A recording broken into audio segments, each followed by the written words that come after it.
Kuna mambo mengine yanahitajia uyarejeshe kwa watu wake. Hata uminyane vipi, uwezi ukayafahamu mpaka urudi kwa wajuzi, na Allah amethibitisha hilo, kwa kuwa mwanadamu hafahamu kitu mpaka aulize.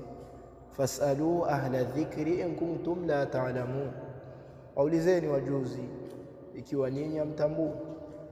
Fasalu ahla alkitabi min qablikum, waulizeni watu wa kitabu waliokuwa kabla yenu, wamesoma kitabu. Sheikh amesoma Qur'ani mbele yako, wewe hujui, amekutangulia katika hilo. Sasa jambo limekutatiza, rudi kwake, muulize hapa unakusudia nini, na wala sio jambo la kujifunganiana ndani. Innamal ilmu bitaallum, hakika si vinginevyo, elimu ni kwa kujifunza, na moja wa kujifunza ni kuuliza, ni kuuliza.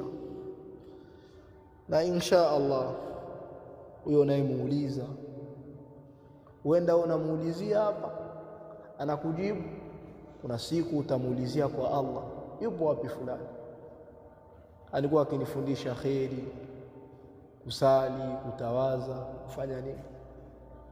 Ni sababu ya kuacha ilmu. Huenda ukauliziwa huko peponi, watu wameshaingia peponi, wewe kuingia.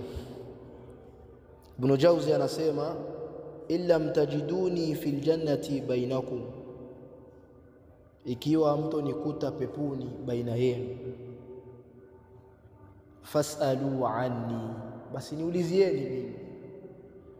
niulizieni mimi, la'alli dhakartukum billahi walau limarratin wahidatin, huenda nimekukumbusheni kwa Allah japo mara moja tu, lakini nimekuelimisha.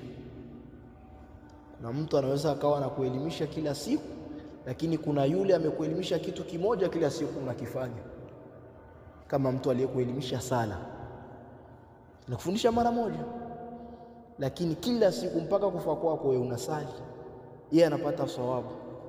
So umefika kwa Allah, haumuoni ameingia motoni au huko peponi, basi muulizie, huenda ikawa sababu ya yeye kutoka katika moto.